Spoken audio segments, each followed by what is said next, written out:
Welcome to Growth Architects, a podcast for tech entrepreneurs, product innovators, and marketing strategists. Whether you're searching for product market fit, exploring new growth channels, or trying to avoid common startup pitfall, this is where you'll find proven strategies to fuel your success. And now, let's get started. Hello, everybody, and welcome to a new episode of Growth Architects. My guest today is Enrique Hoyos, the CMO of Pexels, which is part of the Canvas ecosystem. With him today, we're going to discuss how to grow a successful B2B marketplace, what kind of metrics you want to track in order to make sure that your product is growing, and then lastly, what it means to be part of a larger ecosystem as Pexel is part of Canvas. So don't miss today's show. Enrique, I'm very happy to have you here. Hello, everybody, and welcome to a new episode of Growth Architect. My guest today is Enrique Hoyos. He's the CMO of Pexels. I guess most of you in the audience know what Pexel does. It's one of the most important platforms for stock images, but actually they do much more than that. And today we're going to discuss this with Enrique. Enrique, I'm very excited to have you here. Thanks a lot for coming. Thank you for having me, Federico. Really excited to be here today. Yeah, absolutely. Well, I received a lot of positive energy from our first conversation. And I'm really looking forward to sharing everything that you know, your story, and things that you're doing together with the audience today. In particular, we're going to discuss about the importance role of data for growth. And also, we're going to get into some behind the curtains of your story, the story of Pexels, and how you guys now integrate it together with Canva. Shall we start by telling to the ones who have been living under a rock a little bit more about what is Pexel and what you guys do? Yeah, happy. Yeah, I think, hopefully most people know by now, but we're a free stock photo and video platform where literally like millions of people every single day come to find content, whether it's photos or videos, to bring their ideas, their projects, their social media posts, videos, anything that you need imagery to, you can come and use the Pexels content freely to do that. So that, yeah, at a foundation, we're the stock photo platform, and we're powered by the generous creators and contributors who share their content freely from all over the world. So we can really have this special library of more than 3.5 million pieces of content that then like it's accessible to everyone in the world to use. And everyone in my position, like marketing or design, knows it from, stock photos for presentations, for anytime you need something for a website or anything else that comes to mind when you need something visual. And yeah. Enrique, what about now your personal story? So now you are the CMO of Pexels, right? And Pexels is part of Canva. Would you like to tell us more about yourself and how you get to cover this role? Yeah, happy to. Maybe I'll start with it today, and then I'll try to go back. So I'm the CMO at Pexels, but I mean it's a very fancy title. We're a small team. We're 40 people. Really, what it means is I wear a lot of different hats in a leadership position. So I own obviously marketing, which is like what comes from the chief marketing officer title. But I also lead product, monetization, and data within the company. And I partner very closely with our COO, and she's the general manager of the company right now. So we both kind of lead together the strategy for the company. So it's not a CMO that I have a massive like marketing team. It's more a strategic and leadership position within the company at Pexels. Now, where I started was basically in marketing, and I started in advertising in the creative when Google Analytics and data started to become a little bit more prevalent. Before advertising used to be a lot of just creative and intuition. There was not a lot of way of measuring really what was the direct impact that something drove. And I was born in my career. I was born when like that is something that started happening. So I started really diving deep and learning two things. One, advertising, which was like everything that has to do with digital. The fun time with Facebook ads was all about experimentation and having multiple ad sets and stuff. And also learning how to use Google Analytics and track all of that to really be able to say, like, here's what we're doing, here's the effort that we're doing, here's what the value that it's having for our clients. And as you become, and I feel you probably like have the same experience, and most people do, but like as you become really good at something, you kind of start learning the frustrations of something else. So like, even though we were becoming really good at driving that advertising, driving people to a website, we don't own the website as an agency, or most of the times you might not. So you couldn't get the whole, like, like you drive people there, but people are not converting on the website. And it's like, oh, like we could do better there. So like you kind of expand your like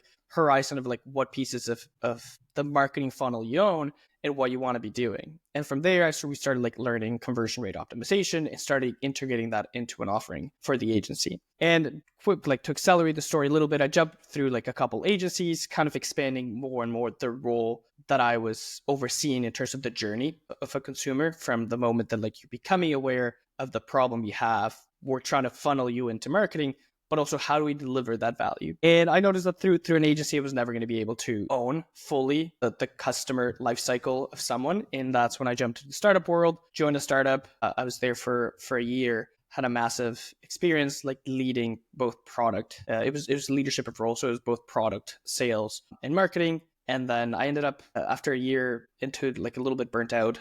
There was a lot of work. I can go deep into the story if you want, but I ended up moving into a small role with Pexels. They wanted just some support with onboarding, and then slowly became a bigger project. And then they asked me to come in and lead the marketing team. And yeah, that's been the story. Cool, great story. Well, what I especially like about that is that in your past, in your background, you've really been exposed on the role of both marketing and design and user experience, and how all these disciplines kind of help each other in working towards monetization. And well, I think you hit the nail on the head when you say that actually often if you see things as detached, you only see half of the picture, and you're not really able to harness the full potential of advertising, marketing, or design. And I think that also the position that you cover now at Pexels really is the best way to show how all these things should be together, should be kept together in order to achieve the best business results. Because you said that your roles are both marketing, but also product and analytics. Can you tell me more about that? Like, how do the things hold each other hands in your current role? Yeah, it's a balancing act. But I mean, the more my career grew, like the less I know where the marketing starts and ends. Like that honestly is a struggle to define like what that is for me, because at the end of the day, both product and marketing have the same first principles. You want to deliver value. Marketing starts with more the driving the awareness and bringing people in. But at the end of the day, you have to deliver the value and you have to keep people, especially with something like a product like a SaaS or like something that's productized. It's not a purchase and you leave. It's a purchase, repurchase, or keep using the specific product. So for us, what we do is, or what we try to do is not look at what's marketing, what's product, but we look at the experience, let's call it the life cycle, the journey of a consumer or contributor in our case. And we look at what is it in their journey that has either the most impact for us and for them, and where's the biggest gap that we can add value into. So it's not that we like kind of separate like, hey, here's just marketing, here's product, but like a lot of the things, and I think you kind of mentioned at the beginning, onboarding being one of them, is really a mix of both of those two things working really well together and prioritizing what is it the best that is for the user, the consumer that you have, versus just thinking team-wise. After that, like we strategically think that, and then like there's owners of different pieces, obviously, but the thought is more on a company level strategy that then trickles down into like who from product can know this, who from marketing can know this, and a lot of the times like it's collaboration between both those teams making it work even better. Okay. And what I'm especially curious to know is like, how does this whole strategy works for a company like yours, which is mainly known to offer free images, right? It's obviously not the only thing you guys offer. Obviously, there's a freemium model behind it. But how does this strategy works for you guys? Yeah, there's actually no freemium model. Like we're 100% free. So you guys are just free. Okay, sorry. Just free. Yeah. So there's monetization in the way that we run advertising on the platform. That's how we monetize. But to answer your question, I'll take you a step back. We are, most people think we're just a stock photo platform, which is true, like for the 40 million people that come every month. But the reality is that we are a marketplace. So we have two audiences. One is the marketers, the designers, like maybe more the people in this specific audience who come and download the content. But on the other side of the marketplace, we have the contributors who are photographers, videographers, and creatives who are giving their content away for free. So really you have to think of two audiences and two very different segments, because in normal marketplaces, like think Airbnb, the common denominator in the middle of the marketplace is money. Like you're willing to rent me your house for a specific amount of money because of the location that it is. And I agree to that because of those same parameters. With Pexels is a little bit different, where like you're taking the, like as a designer, you take the content and you use it. But that one single interaction, most of the time, is not necessarily valuable enough for the contributor, but for the contributors, more the scale of seeing their content in a lot of different places, or feedback from like 30 different like people who come and use their content. So they work a little bit differently, and we have to strategically think of both of those in different ways. So for the designers and the people who come and download the content, one of the things and like the core of what we do is distribution of content. Is whenever you're thinking, I need a photo, whatever, a black horse or like whatever, like where is it that like you're searching for that photo, thinking of that first? And how do we make sure that we are the ones showing up first and then giving you the right content for you to use? So a lot of the play where the majority of the traffic comes from is as like search engines. So like a lot of our core, the distribution there is search engine optimization, making sure that like our Google rankings are where they're at today. Like that is basically our mode. Now on the other end, we have the contributors and the photographers, the videographers that come and share their content. For them, it's not as scalable as like the 40 million we have. I mean, we have 400,000, but like on a monthly basis, like I think 25,000 active contributors, right? So like it's more how do you find the right ones? How do you deliver very specific value? How do you create value through the marketplace? But also we know that we create programs for them to do that. Also, how do we strategically want to find the right content to meet both audiences, where like it's not just having content to have content, but how we have content that really can show the world as it is. I think maybe in the pre-interview, I kind of gave you the example, but one of those that I like giving is coffee. Like when you search for coffee, and I think from coffee, I'm originally from Colombia. Maybe for me, when I want to search coffee, I want to see the coffee stone, the people growing the coffee beans being like picked up, like a little bit more of that. But someone in Turkey is probably thinking of coffee, and I don't know the exact name of how they do it, but like if you can visualize, they have like a sand pit that is really hot where they like make their coffee. Like it's very cultural to them. In Europe, like you have coffee, like the small espressos, like that's how people drink. So like coffee is one word, but in different regions of the world, it's seen very, very differently. So what we want to do is also how do we grow communities all over the world that we can bring content that is localized to them. So when you're searching in your country or you're trying to showcase what you really want to show, it's not just your average person coming out of a Starbucks as coffee, but it's coffee what it is to you and what you want to show. So it's the value of content itself. And so how do you guys do that? How do you make sure that what you guys display in terms of image is also connected to the cultural background or heritage of the place where you guys show it? Yeah, so it's just two plays there. Like one is like acquisition of content. We do that a lot through our community and marketing, which is very localized. So we have community managers in different regions around the world where they help us kickstart the word of mouth, and like actually not even just word of mouth, but like actual events happen in specific countries to help photographers and videographers come together and build a community. Creators, believe it or not, I don't know how, but like they're very lonely, right? So like we also try to enable them to create together, to learn from each other. So it's different value from like just Pexels as a product, but also how do we build community? How do we foster that creativity between those creators? And we do that through communities. So we have communities in, I think for now it's like 7 different regions. It was countries, now it's expanded into regions. So like we're like growing very rapidly into those. But yeah, that's the core from acquiring the content is bringing those communities together. And that's because as a creator, it can be a bit hard sometimes to find someone who shares your passion, right? Especially if you have some quirky or nerdy passion, then it's often harder to find someone that shares it rather than football, for example. Yeah. It's also the imposter syndrome we all have in different ways, but in creativity is much tougher than with anything else, because creativity is something that everyone sees, right? Like you take a photo, someone else is going to see it. Like everyone can critique. I mean, maybe design is the same thing. Everyone thinks that they can be a designer. You know what I mean? Like, in a way, like everyone is like, I've done design, like this, like they can critique something. Same with marketing. But for them, I think that like it's also that fear of like sharing their own skill because they don't know if it's good enough, if it's not, and then just working with each other. I think like they do that a lot better and grow much, much faster. Cool. Well, I would like to now take a step back to what we said before about the importance of a team that works together towards the goal that we discussed. So marketing, design, user experience, and data. Now, it's clear to me that all these roles are under your responsibility. But what I'm curious to know now is like in terms of team and people working there every day, how do you make sure that, let's say, a designer gets a marketing insight or has an understanding of the data part that you guys are using. Like, is there anything that you do and that you could share with the audience that might be potentially beneficial for the rest? Yeah, honestly, it's a constant struggle. Like alignment is one of those things that you always I expected that. That's why I asked it. Yeah, no, it's fair. I think that there's different things. Like our product team is the one that is in charge of insights mostly. So they do a lot of the qualitative like interviews, and like they're in charge of sharing those.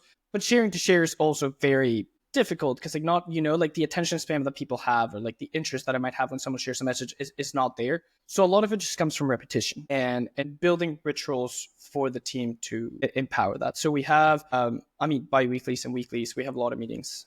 We'll review this, but where we try to do some of that as well, where we enable the teams to share what they're working on, what they have learned. So there's general knowledge of what is happening. We also use tools like Dovetail to gather a lot of the insights. So we have all for interviews into one place. We can use AI to like synthesize some of that, like tag them.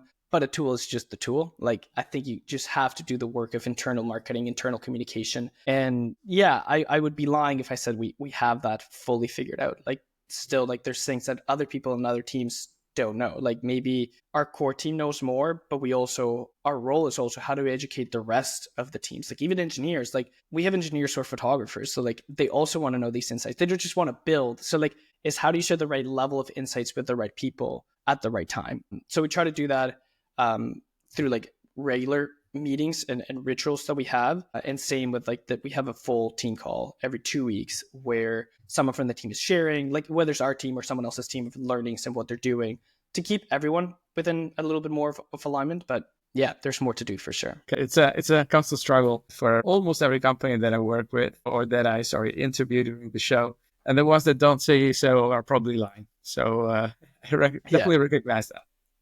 But so how do you make sure to name one of the challenges, right? How do you make sure that, for example, the design that you create is data driven and it's not based on, just a subjective opinion of the designer?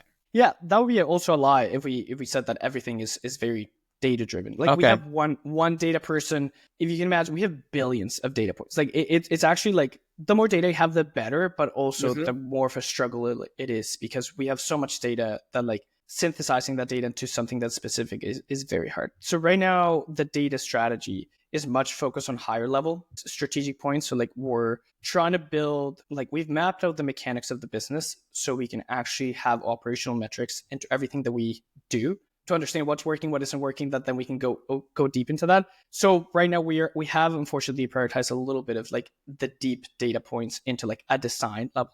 So it's more, we set up the right tracking for it to understand that. But we right now are working a little bit based on intuition, on what we know, on qualitative data and data that we've had in the past. But yeah, it is also a struggle when it comes to it. But I think that like our designer and the product team, they're really good at working with what we have. And also we don't just like set it and forget it of like, hey, here's the way we said this was right.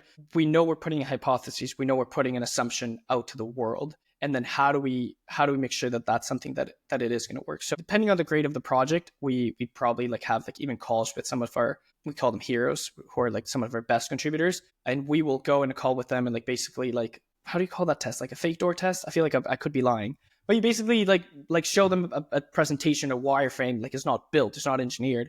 And you kind of show them like, what would you do with this? Like it works, it's built on Figma, but you're just walking, like seeing how they use it to just understand a little bit of does it work? Does it not work? Like what is their intuitive like understanding of something we just built? So we do depending on the level of the project, run some of those things, but we also do make sure that anything that we do comes with a measurement plan in place. So it's ready to be tracked, it's ready to be understood, even though we might not have the specific data to build something. What we want to say is like, I don't want to slow down the team because we need data to move things. Like make assumptions of what we have. Like if we have data, great. If we don't, make an assumption and prove it.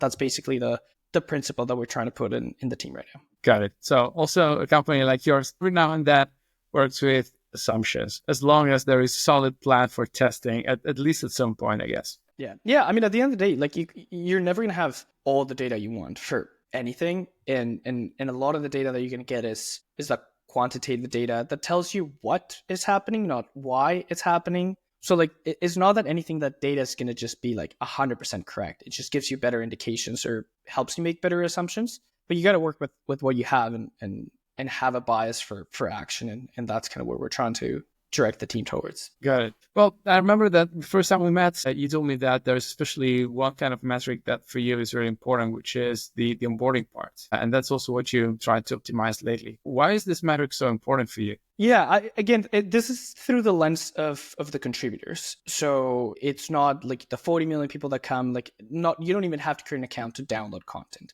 But for the contributors, the onboarding is one of the most important pieces. I mean, not for Pexels, I think for any product in general, because it's how you deliver the value the first time. If you don't deliver the value, why would anyone even come back? And for us, it's even more challenging because when you upload a photo to Pexels, the photo doesn't immediately get approved. It doesn't immediately get searched. Like, we actually manually review the content to make sure that like it is at the standard of Pexels, what we want it to be, is curated the way that we want it to be. So only about 10% of photographers on their first try get approved. So that means that we lose a lot of people early on in the journey because either the content wasn't approved or they didn't receive value very quickly. So that is a challenge that we have to overcome by, improving and accelerating the way that we deliver value, but also the perception of value, which is a role of onboarding, of like, it's helping them understand that this is not immediate. Like, you're not going to get approval immediately. Like, you're going to kind of have to,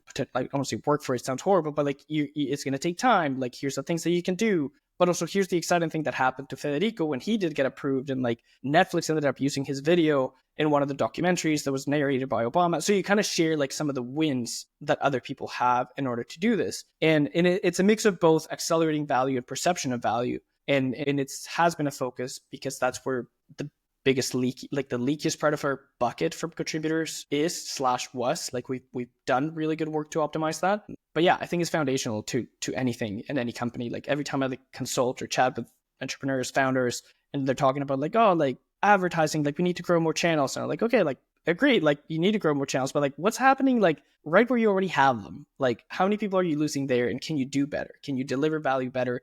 Even for the ones who like already have the value, like, are you taking advantage and getting them to take a second action because they got value quicker? So I think that there's a lot that like when things are already working and you have a pipeline in place, that you really need to leverage that and deliver the promise that you kind of told them you're going to deliver. So I think that that's the most important part of marketing and product combined. Yeah, absolutely. It feels that a lot of companies, especially in the early stage, they either focus only on acquisition or monetization and try to skip everything which is in between.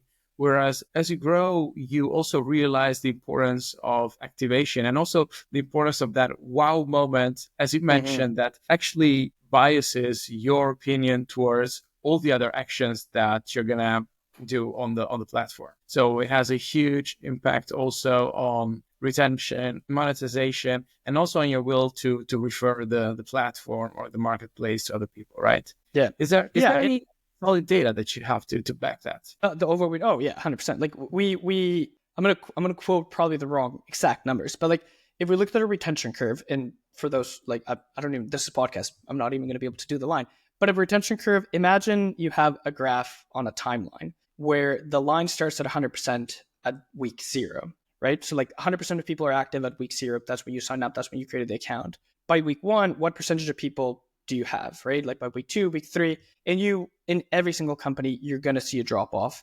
And then when it flattens, that's kind of like where you say, like, here's your core audience, your product market fit people. Ours by week 5, maybe 2 years to like a year and a half ago, was at 8%. So we retained by week 5, we retained 8% of the contributors who had joined the platform. That's a massive, massive drop off by week 5. Like that, it just says that our product market fit is very low for contributors and photographers. And obviously there's multiple reasons. And in the past year and a half that we focused on it, that is closer to 24%.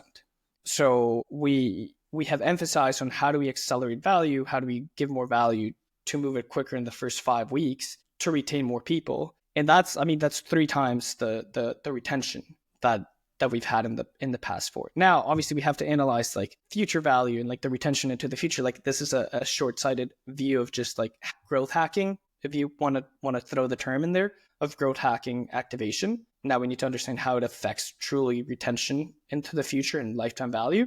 But definitely we've seen a massive impact from the work that we have put into that. Oh, well, what I would now like to ask you is like, how did you guys do that, right? And especially for other companies that might be in the same situation where you guys were at the beginning, right? You're 8%. What were the actions that you guys took to be able to increase the retention? Yeah. First, defining onboarding. I think that like alignment on terms is quite important. So like for most people in the team, like you join in like the conversation. For some people, onboarding is the sign up flow. For some people, onboarding is the sign up flow plus the 3 drip emails that you get after creating. So, but like for us was like, okay, we need to be very clear what onboarding is. Onboarding is from the moment that you understand value to the moment that you become active. And active meant you receive value, but you take another action onto it. So it's not just like you got value, but we make sure that the value led to something So else. Not just passive, but also something active to it. Yes. Yeah. We wanted to make sure that it delivered value to them. Like if we deliver value to him, this will deliver value to us. Like that's at the end of the hypothesis of like the work. And the first thing that we did was we mapped out the journey. Like from the moment someone signs up, what's the sign up page? What's the sign up flow? What are the emails? How quick is it for like someone to get approved? We mapped basically like the whole journey for the first 5 weeks on an average contributor. And we started looking at data points. We started like putting data into it to be like, okay, like here's how many people convert from the sign up page into an account creation.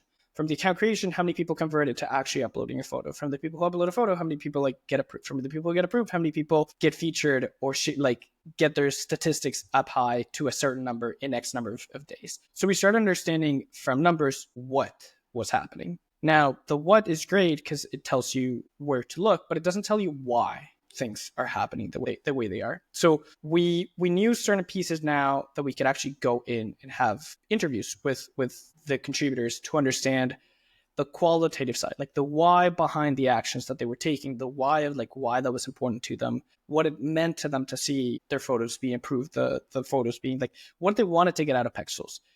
And we from both of those 2 things, we came to like basically to understanding that like what they really wanted is to be seen and validated. So earlier on, we talked about the imposter syndrome.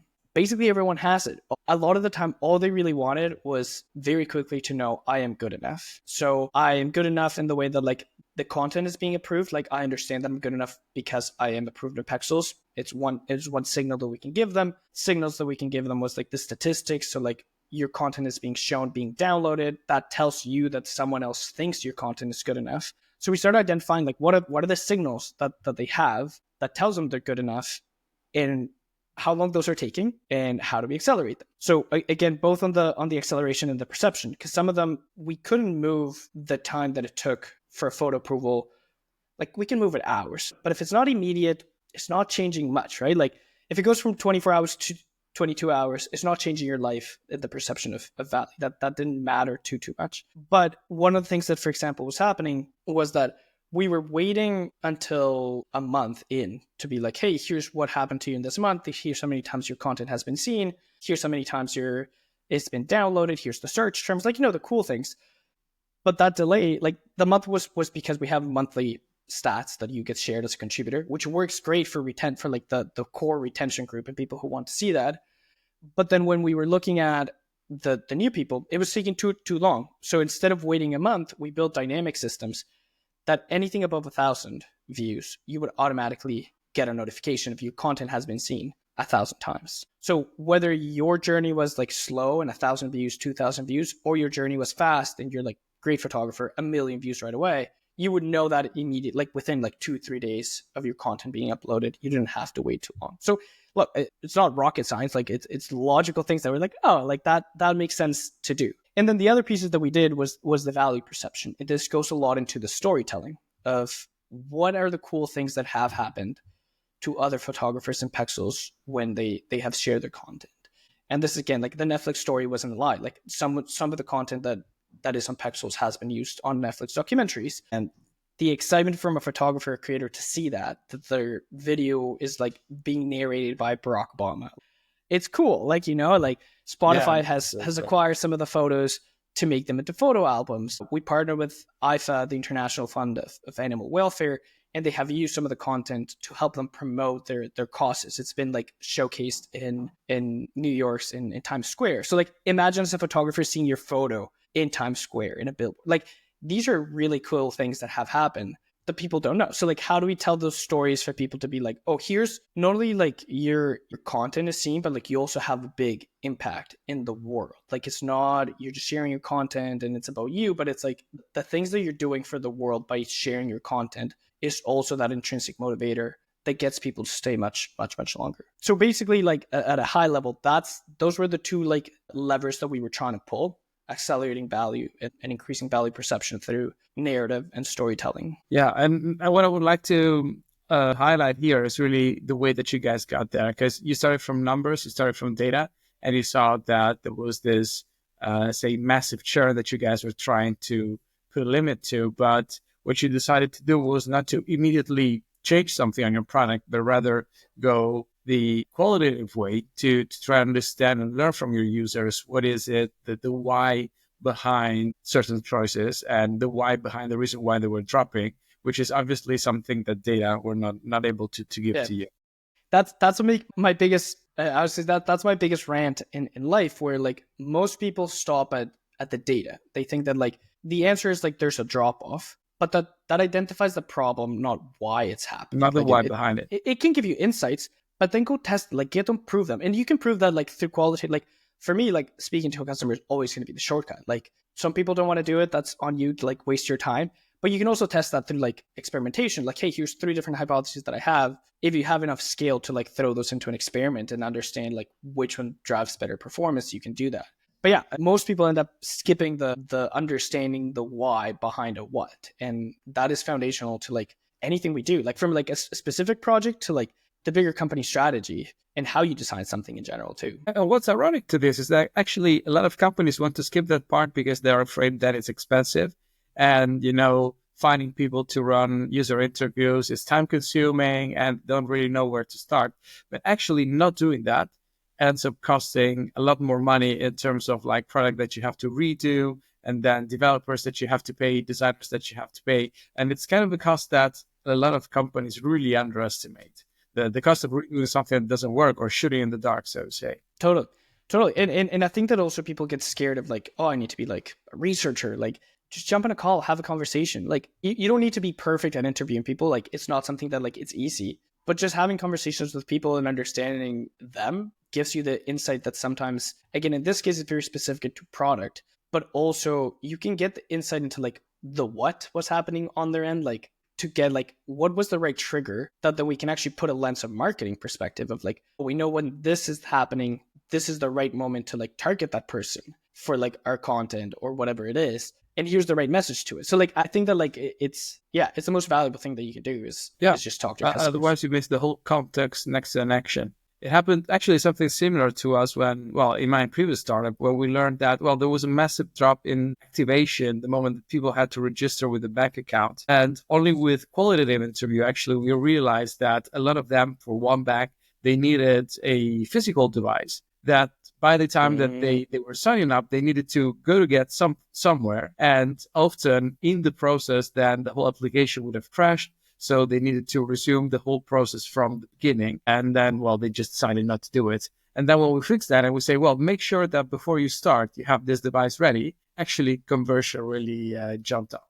So, and without interviews, we would have never been able to learn that. Yeah, the data is never going to tell you that like quirky part of something else, right? Hey, Enrique, it has been a great interview so far. And I really want to thank you for all the insight that you share. As we wrap this up, is there any tip or advice that you would like to give to startups and scale-ups that are a little bit in the same situation where you guys were before you started diving into users' behavior? No, I mean, for me, it all goes back to like just first principles, which is understand your customers and what's the problem you're solving to then build something for them, whether that is just from a lens of marketing and how you communicate that, all the way to the product perspective and how do you build something. So yeah, just get out there, like especially like what you and I have been saying, like get out there and like have conversations with people to understand truly their problem, and not just the high level part of the problem, but like why that problem is important to them, also gives you the right level of insight to create the great marketing or create the great product that delivers value, which is all that they're looking for. Brilliant. Well, I think this chat has been very inspirational and also very tactical at the same time. So I want to thank you for your time.